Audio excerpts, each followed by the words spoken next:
제가 계속 오후 예배 때 이 레위기를 가지고 말씀을 나누고 있는데요. 지난 시간에 우리가 번제와 소제에 대한 이야기를 나눴습니다. 번제는 완전한 헌신을 다짐하는 제사였고, 소제는 하나님이 우리에게 베푸신 은혜에 대한 감사에 대한 표현을 하는 그런 제사였습니다. 오늘 제가 나누고자 하는 이제 화목제입니다.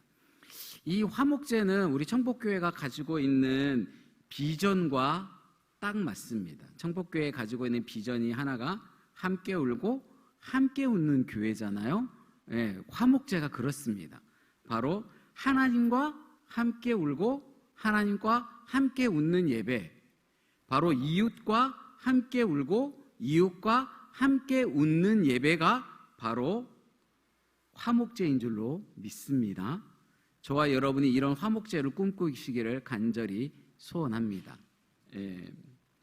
그런데 우리가 이 화목제에 대한 이야기를 하기 전에 우리가 예수 그리스도를 인격적으로 마음에 모시고 하나님의 자녀 되었음에도 불구하고 우리 인생을 살아가다 보면 또는 신앙생활을 하다가 보면 좀 답답하고 정말로 깝깝하고 뭔가 꽉 막혀있는 듯한 그런 것들을 느낄 때가 있지요. 여러분 그런 거 느낄 때 있으십니까? 이때 필요한 게 바로 화목의 예배입니다. 요즘 사람들이 집을 구하거나 어디 멀리 여행을 떠날 때 아주 중요하게 여기는 게 하나 있습니다. 뭔지 아십니까? 뷰입니다. 뷰. 전망 좋은 곳. 그래서 집을 구할 때도 이렇게 앞이 탁 튀어가지고 시원 앞에 전경이 쫙 펼쳐져 있는 그런 곳, 어딘가를 이렇게 뭔가 여행을 떠날 때도 그런 곳을 찾아서 가지요. 왜요? 이 도시에서 살면 뭐예요? 깝깝하죠. 이리 쳐다봐도 빌딩, 저리 쳐다봐도 빌딩, 아주 그냥 빌딩의 숲에 쌓여가지고는 너무 답답하니까 요즘 현대인들이 찾는 것 중에 하나가 바로 뷰입니다. 아주 전망 좋은 집. 근데 신앙생활도 꼭 그런 것 같아요. 우리가 신앙생활 하다 보면 답답하고 그냥 꽉 막힌 것 같은 그때 우리의 눈을 확 틔워주고 우리 앞에 있는 신앙의 전망을 확 열어주는 그 예배가 바로 화목제라는 사실을 여러분 기억하시기 바랍니다. 화목제는 다른 네 가지 제사하고 좀 달라요. 나머지 네 가지 제사는 제가 5가지 제사에 대한 이야기를 했죠. 그런데 이 네 가지 제사는 하나님께 드려지고 일부가 제사장에게 나누어져요. 그런데 화목제는 그렇지 않아요. 하나님께도 드려지고 제사장에게도 가지고 또 나도 먹고 내 이웃도 먹고 모두가 하나님과도 샬롬하고 제사장하고도 샬롬하고 내 이웃과도 샬롬하고 나 자신하고도 샬롬하고. 우리의 답답한 문제는 그런 거잖아요. 하나님과도 꽉 뭔가 막힐 때가 있고요, 때로는 이웃하고도 뭔가 막힐 때가 있어요. 하물며 때로는 목회자하고 막힐 때 있을 수도 있습니다. 또 어떨 때는 나 자신한테 꽉 막혀있는 나를 볼 때가 있어요. 그래서 우리에게 필요한 건 뭐예요? 이때 필요한 게 화목이에요. 화목. 여러분이 이 청복교에서 드려지는 이 예배를 통해서 번제의 예배요 또 소제의 예배일 뿐만 아니라 화목제의 예배가 되어지기를 주님의 이름으로 축복합니다. 그래서 우리가 이 청복교에 모여서 믿음의 공동체가 예배 드릴 때마다 하나님과의 뭔가 막혀있는 게 꽉 막혀있던 것들이 뚫려버리고 이웃 해결되어지고 여러분 스스로와의 관계의 문제에서도 해결되어지기를 간절히 소원합니다. 그런데 이 문제를 해결하지 않으면 신앙이 병드는 거예요. 신앙에 문제가 생겨요. 그리고 이 신앙이 왜곡되어져요. 한편으로만 돼요. 어떤 사람들은 나는 하나님하고는 관계 좋아. 근데 이웃하고는 별로 별로 안 좋아요. 또는 자기 스스로하고도 관계가 별로 안 좋을 수 있어요. 그러면 어떤 현상이 일어나냐면 신앙의 왜곡 현상이 일어나요. 반대가 되어져도 마찬가지입니다. 신앙이 왜곡되어졌다는 것은 병들었다는 의미죠. 문제가 생겨요. 그러면 이거는 여러분 그거 아세요? 왜곡되어지는 거는요, 시간이 흐르면 흐를수록 더 어떻게 될까요? 더 벌어져요. 예? 이거를 해결하지 않으면 처음에는 조금 비틀어진 것 같은데 시간이 흐르면 흐를수록 어떻게 해져요? 더 벌어지게 되어져 있습니다. 그러니 혹여 여러분이 내가 지금 신앙적으로 뭔가 답답하다, 또는 내가 뭔가 신앙적으로 왜곡된 게 있는 것 같다라고 누군가를 통해서 이야기를 들으시거나 스스로 깨달으셨다면 여러분이 이 문제를 하나님 앞에 들고 나오시기를 간절히 소원합니다. 하나님은 하나님의 자녀들과 화목하기를 원하세요. 에베소서 2장 16절에 보면 이렇게 말합니다. 또 십자가로 이 둘을 한 몸으로 하나님과 화목하게 하려 하심이라. 원수된 것을 십자가로 소멸하고 라고 말씀하고 계십니다. 그리고 고린도후서 5장 18절은 이렇게 말합니다. 함께 읽겠습니다. 모든 것이 하나님께로서 났으며 그가 그리스도로 말미암아 우리를 자기와 화목하게 하시고. 자기와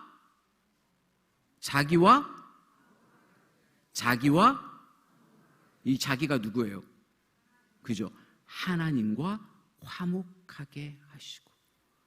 하나님은요, 하나님이 당신의 자녀들과 화목하기를 원합니다. 여러분도 여러분의 집에서 여러분의 자녀들과 화목하기를 원하시죠? 예. 제가 이 설교 준비하다가 조금 찔렸어요. 제가 지금 방금 무슨 얘기할 거냐면, 여러분의 자녀들하고 소통이 잘 되시나요? 여러분의 자녀들과 전화통화는 잘 하시나요? 뭐 이런 이야기를 꺼내고 싶은데 제가 가만히 보니까 제가 저희 어머니 아버님한테 전화를 잘 안 해요. 이게 좀 많이 찔려요. 이게 조금. 예. 그래도 괜찮아요. 제가 결혼 초에 그런 적 있어요. 저희 장모님이 저희 집사람한테 전화를 하다가, 야, 김서방은 이렇게 전화도 잘 안 하냐, 이렇게 하셨어요. 그래서 저희 집사람이 하는 말이, 엄마 걱정하지 마. 그래도 시댁보단 엄마한테 전화를 더 많이 해. 좀 부끄럽긴 한데 제가 좀 어르신들한테 전화를 잘 못하는 것 같아요. 그런데 그래도 화목하긴 합니다. 다 감사하게. 우리는 사람들과의 관계에도 화목이 필요합니다. 그런 것처럼 하나님과의 관계에 있어서 화목이 필요합니다. 하나님이 당신의 자녀들과 원하는 것 중에 하나가 바로 뭐냐면 화목이에요. 예. 여러분 하나님과 화목하고 계십니까? 그런데 그 화목으로 나아가는 길에 무엇이 있어요? 십자가, 바로 예수 그리스도가 있다는 사실입니다. 우리가 하나님과 화목하고 싶다 그래서 하나님 샬롬 한다고 해서 하나님이 샬롬 해주는 게 아니라는 말입니다. 하나님과 샬롬 하려면 누가 필요하냐면 예수 그리스도가 필요합니다. 바로 예수 그리스도께서 십자가에서 흘리신 그 은혜로만 하나님께 나아갈 수 있기 때문입니다. 주님은 뭐라고 하셨어요? 내가 길이요, 아버지께로 갈 수 있는 길이 누구밖에 없어요? 예수 그리스도뿐이에요. 네. 그러니 우리는 하나님과 화목하고 싶다면 누가 필요해요? 예수 그리스도가 필요한 줄로 믿습니다. 하나님과 우리의 사이에 유일한 중보자는 오직 예수 그리스도뿐입니다. 네. 그래서 우리는 기도할 때도 누구의 이름을 빌려서 기도를 해요? 예수님의 이름을 빌려서 기도하는 거잖아요. 하나님 앞에 나아갈 때. 네. 그 예수 그리스도의 은혜로 하나님 앞에 나아가게 되어지는 줄로 믿습니다. 그런데 때로는 화목하고 싶은데 화목이 잘 안 되는 경우가 참 많죠. 성경에 보면 그런 예가 하나 있습니다. 창세기 37장 4절에 보면 함께 읽겠습니다. 그의 형들이 아버지와 형들보다 그를 더 사랑함을 보고 그를 미워하여 그에게 평안하게 말할 수 없었더라. 그래서 여기서 평안하게 말할 수 없었다라는 말은 무슨 말이냐면, 이 이스라엘 사람들은 인사할 때 뭐라고 인사하죠? 샬롬이라고 인사하잖아요. 근데 뭐 할 수 없었더라? 샬롬하지 않았더라예요. 다시 말해서 아침에 눈 뜨고 딱 일어나는데 가족들끼리 딱 거실에서 만났는데 뭐예요? 잘 잤어요? 안녕히 주무셨어요? 뭐 이렇게 말해야 되잖아요. 가족끼리 또는 형제들끼리. 그런데 이렇게 안 했다는 말이에요. 이렇게 할 수 없었다는 거예요. 관계가 너무 꽉 막혀가지고는 이게 해결이 아직 안 되니까 뭐예요? 뭐조차 못해? 안녕조차 못했다는 말이에요. 샬롬을 할 수 없었다는 말이 바로 여기서 말하는 평안하게 말할 수 없었다라는 말이에요. 안녕이라는 말조차 하지 못했던 거죠. 어쩌면 여기 계신 우리 성도님들이 가운데 하나님께 샬롬 못하고 계시는 분이 계십니까? 아니면 여러분의 주변에 있는 직장 동료들이나 여러분의 가족들 가운데 누군가에게 샬롬을 못하고 계시는 분이 혹시 계십니까? 어쩌면 여기 계신 분 중에 어젯밤에 한바탕 하신 분이 있을지도 모르죠.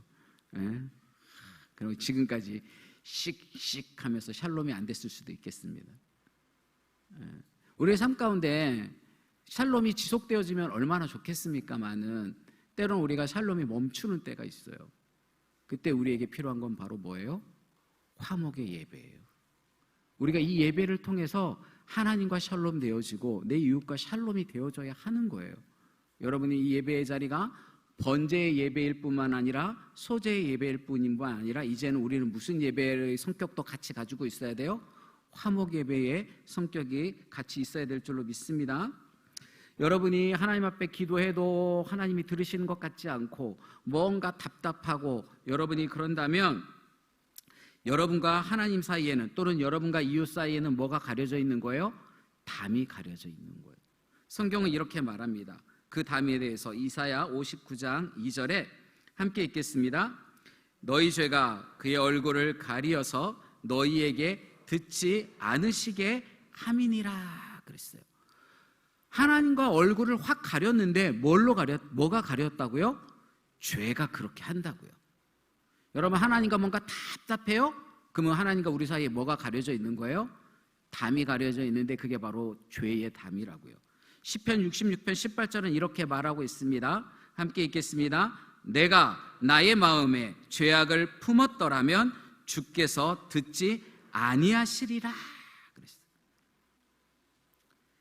주께서 듣지 아니하신다고요.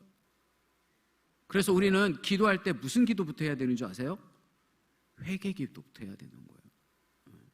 회개 기도가 굉장히 중요합니다. 지난번 설교 때도 잠깐 말씀드렸는데 저희 교회는 그 예배 시작할 때 들어가는 찬송을 하고 난 다음에 예배 시작 전에 꼭 한 주간의 삶 가운데 우리의 삶에 잘못된 영역이 있다면 하나님 앞에 회개하세요라고 회개 기도를 요청합니다. 여러분 기억나십니까? 그게 굉장히 중요합니다. 왜냐하면 오늘 성경은 뭐라고 말해요? 내 마음에 죄악을 품으면 주께서 듣지 않기 때문이에요. 그러니까 뭔가 꽉 막혀 있고 하나님과의 담을 해결하지 못하면 죄송하지만 그 예배는 성공하는 예배가 될 수 없다는 거예요. 하나님이 기뻐 받으시는 예배를 하려면 이 담부터 허물어뜨려야 돼요. 이 담을 허물 수 있는 저와 여러분 되어지기를 소원합니다. 그래서 하나님과의 관계가 회복되어져야 돼요. 하나님과의 관계는 이것은 이 막힌 담은 하나님과의 관계뿐만 아니라 사람과의 관계에서도 똑같습니다. 이 문제를 해결하지 않으면 더 이상 뭔가가 진전을 볼 수 없는 거예요. 그러니 우리는 뭐 해야겠어요? 하나님과 화목하고 이웃과 화목하기 위해서는 이것을 해결해야 되죠. 그런데 참 미묘하게 하나님과의 화목과 이웃과의 화목이 관계가 있어요. 하나님과 화목이 해결이 안 되면 처음에는 이웃과의 관계가 잘 화목하다가도 이것도 뭐예요? 터덕이는 거예요. 또 거꾸로 이웃과의 관계가 잘 소통하다가도 하나님과의 관계가 막혀 있는 사람은 뭐예요? 이웃과의 관계도 터덕여. 이게 이 양쪽이 관계가 있는 거예요. 그래서 우리가 너무 잘 알고 있는 것처럼 성경이 이렇게 말하고 있잖아요. 마태복음 5장 23절과 24절에 보면 이렇게 말하고 있습니다. 함께 읽겠습니다. 그러므로 예물을 제단에 드리려다가 거기서 내 형제에게 원망 들을 만한 일이 있는 것이 생각나거든 예물을 제단 앞에 두고 먼저 가서 형제와 화목하고 그 후에 와서 예물을 드리라 그랬어요. 그러니까 여러분 혹시 지금 갑자기 뭔가 생각이 났어요? 빨리 일어나시기 바랍니다. 근데 이제 지금 일어나면 이제 예배는 포기해야 되니까 이제 어쩔 수 없지. 우리는 이제 예배 끝나고 해결해야겠죠. 그러니 여러분이 이게 굉장히 관계가 있어요. 여러분이 이웃과의 담을 허물지 않으면, 문제 있는 담을, 가족들과의 뭔가 막혀져 있는 담의 문제를 해결하지 않으면 예배를 드리긴 드리는데 뭐예요? 예배가 답답해요. 뭔가 나를 시원케 하지 못하고 뭔가 깝깝하고 어제 먹은 찰떡이 그냥 여기서 확 막힌 것 같이 그냥 이거 답답한 거예요. 이 문제를 해결하기 위해서 여러분 주님께 물어보세요. 그럼 주님 생각나게 할 거예요. 어쩌면 그게 가족과의 문제일 수 있어요. 어쩌면 그것은 이웃과의 문제일 수 있어요. 때로는 그거는 어쩌면 나의 내면과의 문제일 수도 있어요. 우리는 하나님과 화목하고 이웃과 화목하고 내 자신과도 화목해야 해요. 네. 근데 이게 다 관계가 있어요. 서로 연관관계가 있죠. 그런데 이것이 해결이 안 되면 어떤 현상이 일어나냐면 이사야 59장 8절에 이렇게 말합니다. 함께 읽겠습니다. 그들은 평강의 길을 알지 못하며 그들이 행하는 곳에는 정의가 없으며 굽은 길을 스스로 만드나니 무릇 이 길을 밟는 자는 평강을 알지 못하느니라 그랬어요. 뭐 한다고요?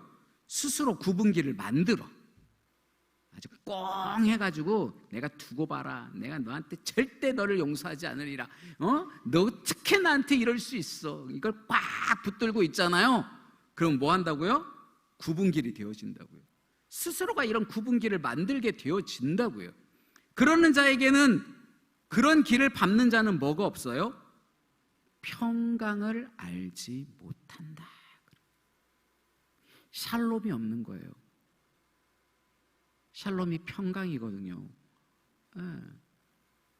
삶을 살아도 재미도 없고 뭘 맛있는 걸 먹어도 맛도 별로 맛있는 건지도 잘 모르겠고.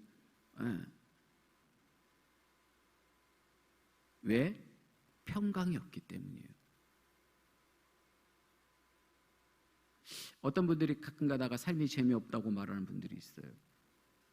대부분 들여다보면 뭐냐면 이와 같은 경우가 참 많아요. 막힌 담이 있는데 그거를 인지하지 못하거나 또는 너무 오랫동안 이 담을 쌓아 나가가지고 이 담하고 친구 돼버렸어. 이 담하고 친구가 돼가지고 이게 담인지 아닌지를 구별을 못해. 그러니까 뭐예요? 이걸 허물어야겠다는 의지조차 없는 거예요. 그러고 사는 거예요.